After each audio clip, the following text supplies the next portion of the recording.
So building the budget itself now. So you have all the building blocks. So the template on the right-hand side, as council members, I'm sure you're familiar with this template or you've seen it before. Just really quickly going through the format. The top of the page is the purpose and then the fiscal year. So in this case, it's November 1st, 2018 to October 31st, 2019.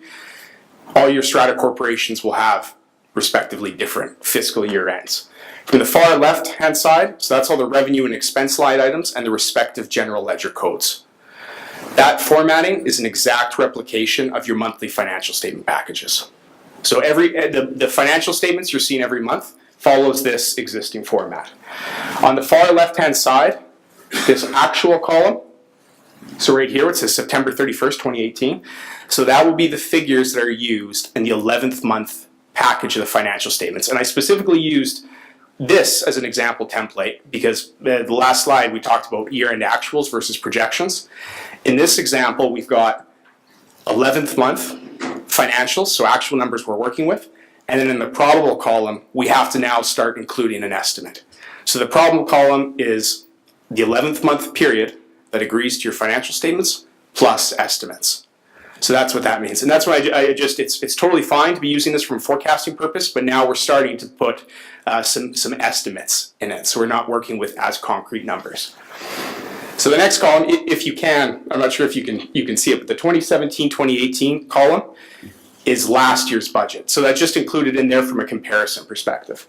And then the final column, when it says the proposal, so that's the meat and the potatoes of what we're talking about here, right? That is what we're working on, the forecast for next year's spending. Accrual versus cash accounting. So I just wanted to touch base on this. If you're not familiar what an accrual is, it's probably easier to explain with an example. So let's say Sean does $50,000 worth of painting work for Dylan's Strata Corporation.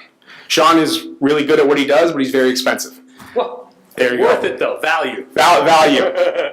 One thing Sean is not so good at is invoicing the Strata Corporation in this example on time. So let's say in this example, Sean does $50,000 worth of work at December. That's my year end. But he doesn't invoice, he doesn't get around to invoicing in a 4 or 5 month period. Well, your property accountant, from an accrual perspective, will recognize that at that time, we owe Sean, we have a liability to Sean of $50,000 and record that in the current period's financial statements.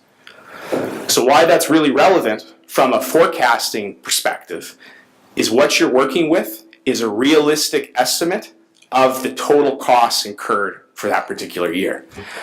Now contrast that with call it a cash accounting or a hybrid, and this is something we see periodically from an industry perspective.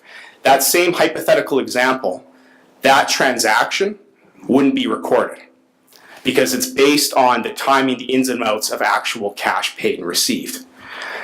So what that means when you're making your projections and year-end financial statements, things look fantastic. Things look rosy. But when as council members, you're trying to come up with your projections and have a realistic estimate of spending, that's when it creates some problems.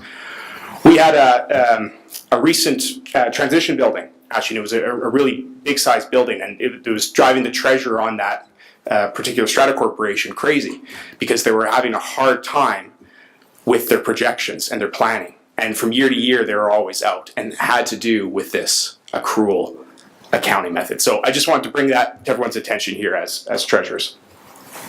Zero-based budgeting. So this is another a concept of building your budget. So what this means is you approach your budget with the understanding that all your expenditure line items start at zero, and you build those expenditures up.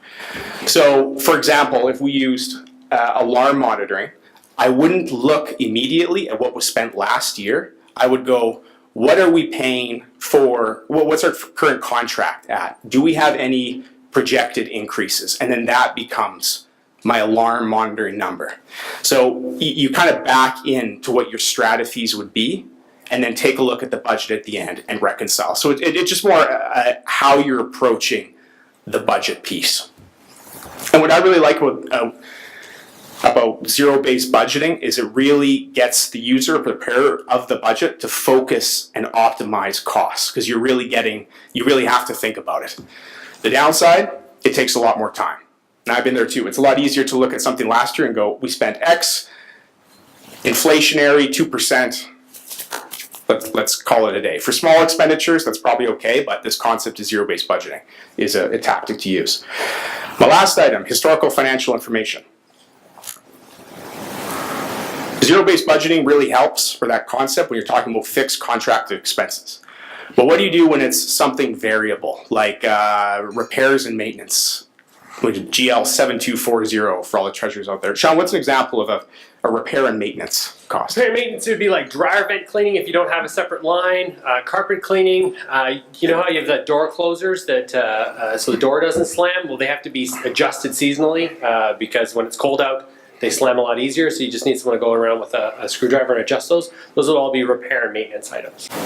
So those are very variable in nature. You don't know exactly when they're going to come up. Well, what do you use to come up with what's your projected figure? And I'll tell you right now, repairs and maintenance is always the hardest number in the budget to forecast for. That's where your historical financial information is so important. Because what was incurred in the past for your specific strata is the best indication of what you're likely to spend going forward. And actually, one little tidbit, and I'll get into this a little later, but in terms of when you're building your budget, that specific line item, repairs and maintenance, it's important when you're considering what goes in there and you're deciding as council members. Your repairs and maintenance, it should be general in the sense that you don't know what goes in there, but not general to the extent that it's a catch-all bucket. Because if it's a catch-all bucket from a forecasting and planning perspective, it gets really, really hard.